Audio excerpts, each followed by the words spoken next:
Welcome back नाजरीन। बिल्कुल break से पहले हम बात कर रहे थे और हमारी डिस्कशन हो रही थी कि कुछ चीज़ें जो होती हैं वो फैक्ट्स होती हैं, लेकिन सोशल मीडिया की जानिब से कुछ चीज़ें इस तरह से भी उछाली जाती हैं कि अभी जब हम ब्रेक पे थे तो कुछ चीज़ें ऐसी कंफर्म हुई जो कि सोशल मीडिया पर उनके प्रचार किया गया और ये कहा गया कि लोगों की जान चली गई और बड़ी नेगेटिव बातें फैलाई गई हैं।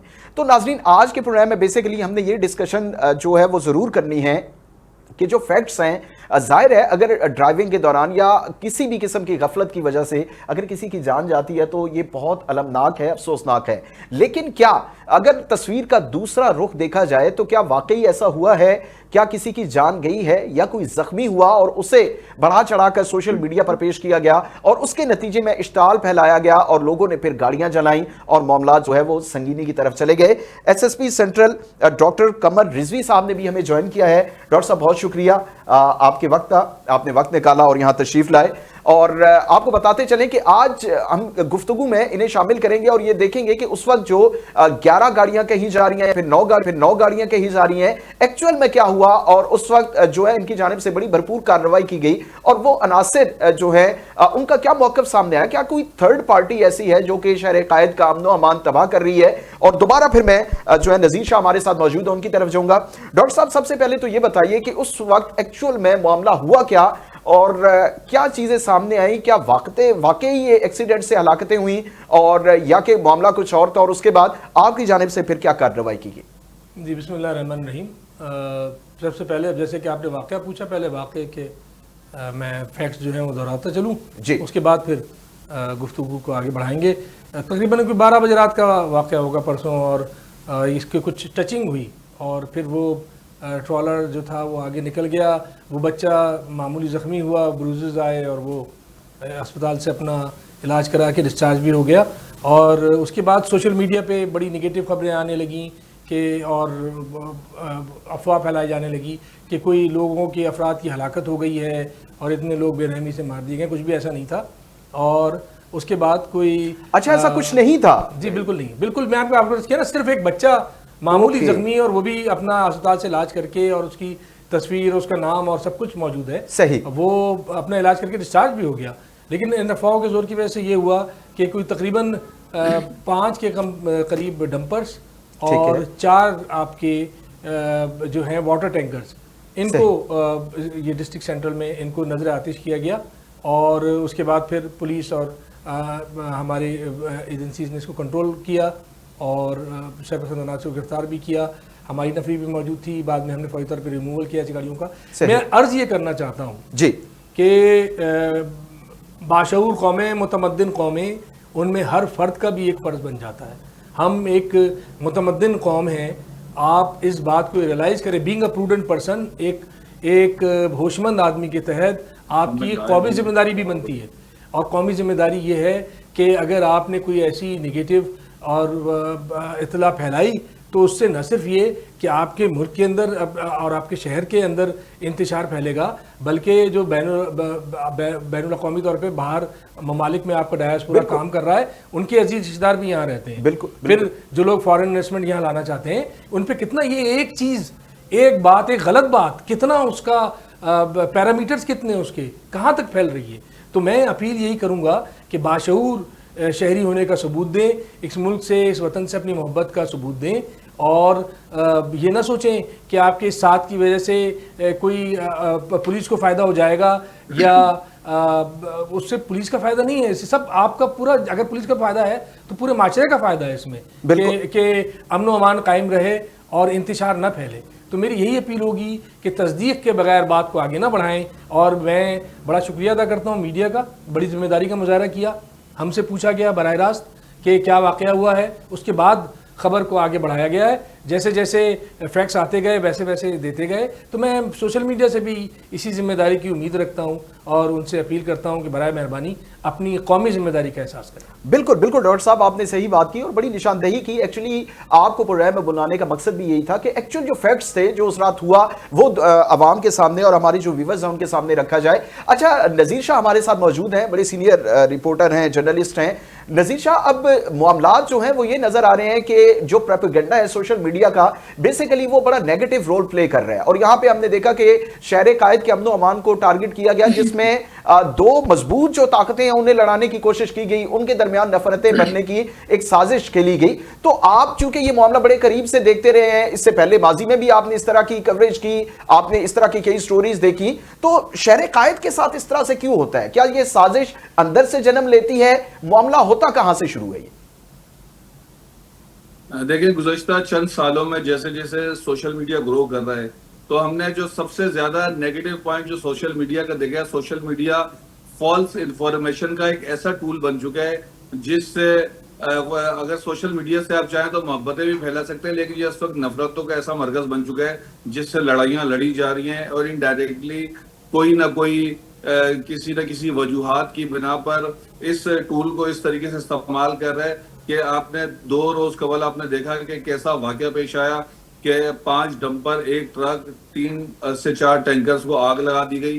और गुज़श्ता रोज में हमने देखा कि एक डंपर को आग लगा दी गई। जिस वक्त ये वाकया पेश आया, मैं उस वक्त इत्तेफाक की बात है इसी खबर पर मौजूद था। 2:30 बजे तक हम इस खबर को मैच्योर करते रहे, लेकिन हमारे सामने कोई भी हलाकत नहीं आई, इवन के कोई शदीद जख्मी भी नहीं आया। फिर उस लड़के का बयान आया जिसकी उम्र 23 साल थी और उसकी वीडियो भी हमारे सामने आ गई कि एक डंपर वाले से इनका झगड़ा हुआ था, जिस पर जब उन्होंने एक दूसरे से हाथापाई की तो उसके बाजू पर चोट लगी थी, जो वो अस्पताल में दिखा रहा था कि मुझे उसने काटा है। और उसके जिस्म पर किसी हादसे का या मोटरसाइकिल हेड का या डंपर चढ़ने का निशान नहीं था, बल्कि झगड़े की वजह से उसको चोट लगी थी, उसका अपना स्टेटमेंट था। और जब डंपर वाले को लगा कि वो उसके साथ झगड़ा करने के लिए या उसको नुकसान पहुंचाएंगे, तो उसने गाड़ी भगाई, तो उसके आगे खाली मोटरसाइकिल खड़ी हुई थी जिसको वो रोनता हुआ चला गया। एट दी एंड ये हुआ, वो गाड़ी मंगो पीर तक गई। जब उसने 4 के चुरंगी क्रॉस की है, मंगो पीर वाली रोड पर आया, तो वो पकड़ा गया और डीआईजी वेस्ट इरफान बलोच के मुताबिक उसको मंगो पीर पुलिस ने गिरफ्तार भी कर लिया।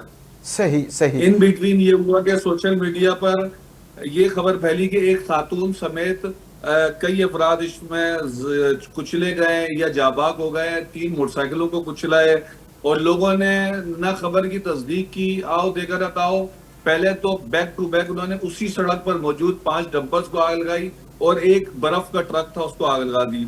उसके बाद आगे मदिया स्टॉप है, वहां पर 3 वाटर टैंकर्स को आग लगाई, ये 9 हो गए। उसके कुछ ही देर बाद जब पुलिस वहां पर सूरत कंट्रोल करने में लगी थी, तो आगे सुलझानी बाबा मोड़ पर एक और वाटर टैंकर को आग लगा दी गई। अब इनकी तादाद हो गई 10। बिल्कुल। एक जानिब ये मामला चल रहा था, तो दूसरी जानिब उसी सरसैयद की हदूद में एक KFC है जहां पर जो कुछ मुजाहिरीन थे पहुंचे थे तोड़ फोड़ करने के लिए। तो पुलिस के लिए बहुत बड़ा चैलेंज था कि वो उस स्मोक को कंट्रोल करें जो गाड़ियों को धड़ धड़ आग लगा रहे हैं, या वो उस बैनुल-अक़वामी फूड चेन को महफूज करें। तो स्ट्रेटेजी बनाई गई, हिकमत अमली के तहत पुलिस ने किसी न किसी तरीके से वो रात गुजारी जो बहुत भारी थी। हम भी जागते रहे, हम देखते रहे कि क्या पता ये इंतशार कराची में मजीद दूसरे इलाकों तक भी न फैलते, लेकिन पुलिस को मैसेज मिल चुका था, वो सड़कों पर आ गई थी। अब हादसात की आपको वजूहात जो मैं आपको बताऊं कि कराची में जनवरी से लेके अब तक जो ट्रैफिक हादसात हुए उसमें 250 के करीब शहरी जाबाहक हुए हैं। बिल्कुल। 3400 से ज्यादा जख्मी हुए हैं और स्पेसिफिक जो हैवी ट्रैफिक से जो जाबाहक हुए उनकी तादाद 70 से 75 है और उनमें भी जो डंपर से जाबाहक हुए उनकी तादाद 17 है, जो वाटर टैंकर से जाबाहक हुए उनकी तादाद 17 है, जो ट्रॉलर की टक्कर से जाबाहक हुए उनकी तादाद 27 है, सॉरी 24 है, जो बस की टक्कर से जाबाहक हुए उनकी तादाद 5 है और जो मजदा जो गाड़ी होती है लोडिंग उसकी टक्कर से उनकी तादाद 5 है। नज़ीर, हम ये कह सकते हैं कि बेसिकली कराची में जो स्ट्रक्चर है हमारी ट्रैफिक का, बेसिकली वही ठीक नहीं है। उसकी रूट्स पे अगर हम जाएं, उनकी जड़ों पे को देखें, तो बेसिकली तो बुनियादी वहां पर हमें इशू नजर आता है कि हमारा जो ट्रैफिक प्लान है, जो ट्रैफिक के मसाले शहर कायद के, बेसिकली तो वहां पे मसाइल मौजूद हैं। क्या ऐसा है? देखिए, आप ये तो नहीं कह सकते कि ट्रैफिक का स्ट्रक्चर ठीक नहीं, आप ये कहें कि ट्रैफिक का स्ट्रक्चर ही नहीं है। आपको इस कराची में, हम यहाँ पैदा हुए हैं, हमने कराची की एक सड़क देखी, हमने कराची को बनते बिगड़ते डेवलप होते हर सूरत हाल में हमने देखा है। आपने कराची में शारा फैसल के अलावा कहीं लेन सिस्टम नहीं देखा होगा, वो भी मिट चुकी हैं।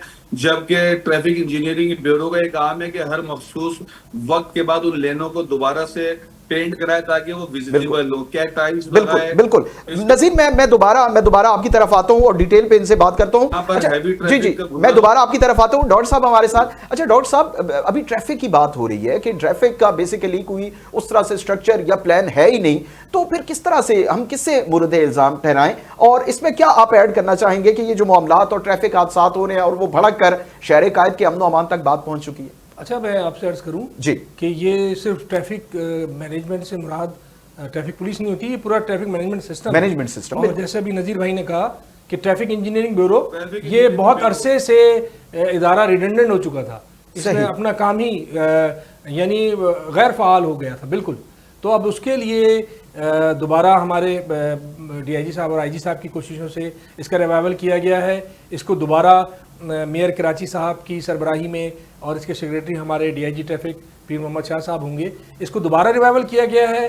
फौरी तौर पे इशूज़ उसमें जाएंगे, इसका एक एम्पल बजट है जिसमें मसाइल फौरी तौर पे हल किए जाएंगे और उसमें दीगर इदारों को भी शामिल किया गया है और आपकी कलेक्टिव विजडम के थ्रू फौरी तौर पे मसाइल का हल होगा। ये जितने भी चीज़ें बता रहे हैं नज़ीर भाई के रोड मार्किंग नहीं है, साइन बोर्ड्स नहीं है, स्पीड की मुकर्रर नहीं, ये सब कुछ किया जा रहा है और ये इसी ट्रैफिक इंजीनियरिंग ब्यूरो के तहत किया जाएगा। अच्छा, ये कितना तकरीबन हमें इस पे टाइम रिक्वायर्ड होगा डॉक्टर साहब? क्योंकि जाहिर है ये एक छोटा काम नहीं, शायद ये लंबे काम होते हैं, लेकिन अब हमारे आईजी साहब और डीआईजी साहब ट्रैफिक पीर मोहम्मद शाह साहब की कोशिश की वजह से विद इन डेज ये मसाइल हल होंगे। जी, अब क्योंकि अब वक्त नहीं है हमारे पास, अब हमें फौरी तौर पे इन चीज़ों को इम्प्लीमेंट करना है और बहुत सूरत के साथ काम हो रहा है, बड़ा प्रैग्मेटिक तौर पे काम हो रहा है और इसको बहुत ज़्यादा पूरा वक्त लगा के सुबह से लेके और रात तक पूरा हमारे जिस लेवल पे भी हमारे अहलकार अफसरान और जिस रैंक पे भी हैं पूरी तरह तंदही से इसमें लगे हुए हैं और जदीद टेक्नोलॉजी लाएंगे। आप देखें कि लाहौर हमसे छोटा शहर है लेकिन वहाँ ज़्यादा चालान होते हैं, इसलिए कि वहाँ सेफ सिटी कैमराज के थ्रू जितनी भी वायलेशंस होती हैं बिल्कुल उनके घरों तक चालान पहुँचते हैं। तो यही सिस्टम हम यहाँ भी लाने की कोशिश कर रहे हैं और ये जल्द इंशाल्लाह यहाँ भी इम्प्लीमेंट हो जाएगा।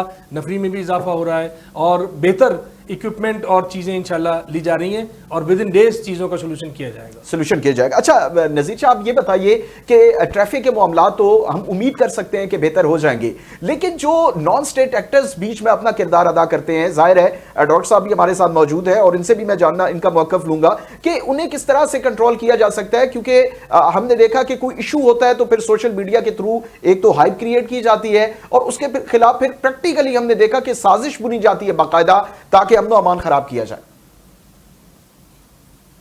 देखिए, थोड़ी आपकी आवाज कट गई थी, लेकिन मैं आपको इन्हीं इसी हवाले से बताता चलूं कि जिस तरह ये सोशल मीडिया का आपने बताया है तो इस पर 2 दिन से जो है ना बड़े अहम इजलास भी चले और इसके अंदर जो हुकूमती सतह पर आला सतह पर मीटिंग्स भी हुई हैं और आपको बहुत जल्द नजर आएगा कि जो झूठी खबरें फैलाने वाले हैं उनके खिलाफ PK के तहत मुकदमात भी दर्ज होंगे, क्योंकि सोशल मीडिया टूल के जरिए जो है कराची में इंतशार फैलाए जा रहे हैं और कराची अब दोबारा उस वक्त का मुताबिल नहीं हो सकता जो हम देख चुके हैं। अब ये जनरेशन जो है Z आ चुकी है, वो उस दौर के लोग हैं कि उन्होंने वो एक दिन में 200 250 लाशें नहीं देखी, ना उन्होंने वो दहशतगर्दी और वो फायरिंग और भत्ताखोरी या वो वाला माहौल देखा है। अब काफी जाने कुर्बान की हैं पुलिस ने, शहीदों ने, रेंजर्स ने कुर्बानियां दी, जिसके बाद जाकर शहर का मन बहाल हुआ। तो अब सोशल मीडिया को जिस तरीके से इस्तेमाल किए जा रहे हैं, इसका सद्देबाब के लिए बहुत सारे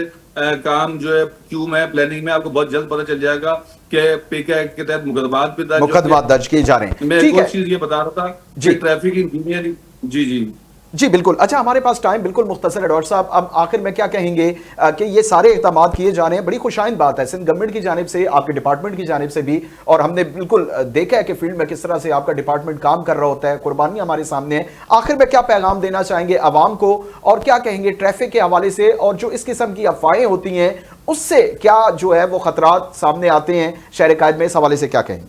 मैं यही अर्ज करूंगा कि चाहे हमारा कम्यूटर मोटरसाइकिल चलाता हो, चाहे बड़ी गाड़ी चलाता हो, चाहे कार चलाता हो, अपने आप को आप विक्टिम क्यों समझ रहे हैं?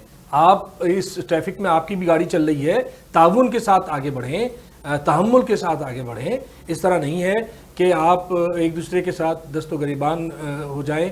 और राइट ऑफ वे सबको मालूम है, ट्रैफिक के कवानीन की पूरी आगाही होनी चाहिए।